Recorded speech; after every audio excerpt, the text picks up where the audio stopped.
Indonesia kembali berduka.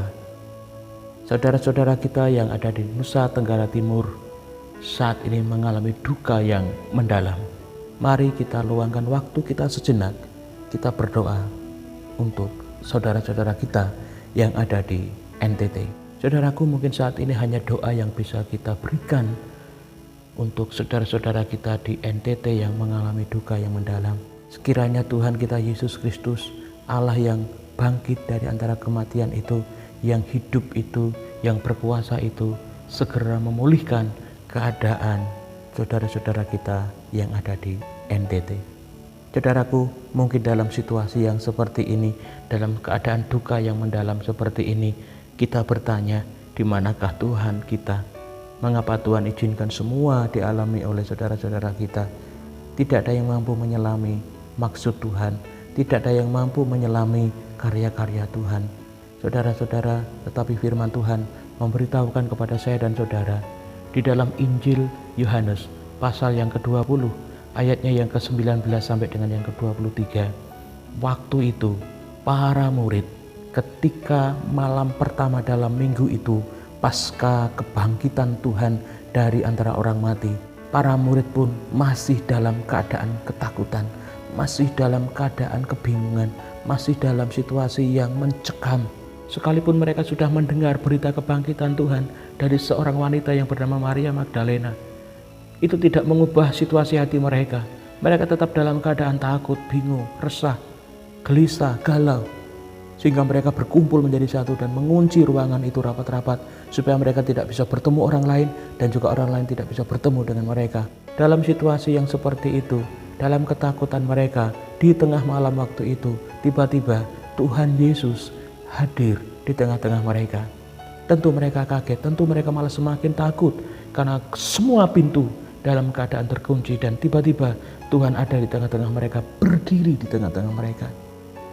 Dalam situasi yang semakin tidak menentu itu, Tuhan mencoba untuk meneguhkan mereka, meyakinkan mereka.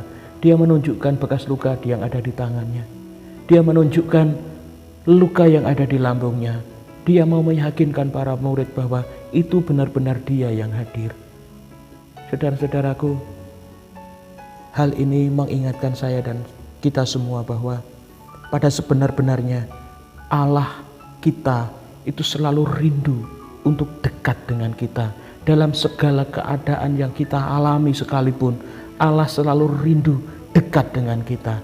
Hanya saja sering kali saya dan saudara tidak bisa merasakan kedekatan Tuhan dengan saya dan saudara. Seringkali yang kita lakukan adalah justru menjauh dari Tuhan. Tetapi ingat, Tuhan tidak pernah menjauh dari saya dan saudara. Tuhan selalu rindu, selalu mengalami kedekatan dengan saya dan saudara. Tuhan tidak pernah berubah, saudara. Sejak dahulu sampai hari ini Tuhan tidak pernah berubah. Ketika Adam dan Hawa melakukan dosa dengan memakan buah yang dilarang Tuhan, mereka sadar bahwa mereka dalam keadaan telanjang. Apa yang terjadi? Mereka bersembunyi dari Tuhan. Dan waktu itu apa yang dilakukan Allah? Allah mencari mereka, Allah mendatangi mereka, Allah memulihkan keadaan mereka. Sama halnya dengan keadaan yang dialami oleh para murid. Ketika para murid waktu itu sembunyi, takut, galau, cemas, khawatir, Allah mendekati mereka, Allah mencari mereka, Allah mendatangi mereka. Inilah Allah kita, inilah Yesus Kristus, Yesus yang sama, yang selalu ingin dekat dengan orang-orang yang dikasihinya. Saya dan saudara adalah orang-orang yang dikasihi Tuhan. Allah selalu rindu dekat dengan saya dan saudara dalam segala keadaan yang kita alami. Saudaraku, minggu-minggu ini kita mengalami peristiwa-peristiwa yang luar biasa. Bagaimana kita boleh mengalami sebuah perjumpaan dengan Tuhan di dalam peribadatan Jumat Agung dan Paskah. Tetapi tidak menutup kemungkinan bahwasanya ibadah Jumat Agung dan Paskah itu belum mampu mengubah hati kita. Hati kita tetap merasa khawatir, hati kita tetap merasa gelisah, hati kita tetap merasa galau dan lain sebagainya. Saudaraku, para murid pun sama. Dia mendengar berita tentang kebangkitan Tuhan dari seorang wanita Maria Magdalena. Tetapi mereka tetap dalam keadaan takut. Mereka tetap dalam keadaan cemas, bahkan mengunci pintu itu rapat-rapat supaya mereka tidak bisa bertemu dengan siapapun. Tetapi Allah mendatangi mereka. Allah hadir berdiri di tengah-tengah mereka. Allah meneguhkan iman mereka. Allah memulihkan hati mereka. Allah meyakinkan mereka bahwa Yesus Kristus, guru mereka, Tuhan saya dan saudara, adalah Tuhan yang hidup, bukan Tuhan yang mati. Tuhan yang berkuasa, bukan Tuhan yang lemah. Saudaraku, saya sebagai seorang gembala sidang, seringkali pun saya mengalami ketakutan-ketakutan. Sebagai seorang gembala, saya takut bahwa saya tidak mampu untuk menggembalakan jemaat yang Tuhan percayakan kepada saya untuk saya gembalakan. Sebagai suami saya takut, saya tidak bisa menjadi seorang suami yang baik untuk istri saya. Sebagai seorang bapak, saya takut tidak bisa menjadi seorang ayah yang baik untuk anak-anak saya. Sebagai seorang imam, kadang saya juga takut bahwa saya tidak bisa menjadi seorang imam yang baik untuk keluarga saya. Ada banyak ketakutan, nanti bagaimana kehidupan saya ke depan, bagaimana dengan anak-anak saya, bagaimana dengan sekolah mereka, bagaimana dengan masa depan mereka. Ada banyak ketakutan yang juga saya rasakan, saudara. Saya bukan orang yang kebal terhadap rasa takut. Tetapi firman Tuhan ini mengingatkan kita semua, Allah selalu dekat dengan kita. Allah mengerti keadaan kita. Allah mau meyakinkan kita. Allah mau meneguhkan iman saya dan saudara bahwa Dia adalah Allah yang hidup, Allah yang berkuasa, Allah yang terlalu mampu untuk menolong saya dan saudara. Ketika Allah datang mendekati kita, Allah tidak datang dengan tangan hampa. Dia memberikan Roh Kudus-Nya, Dia memberikan damai sejahteranya, Dia memberikan anugerah-Nya kepada saya dan saudara.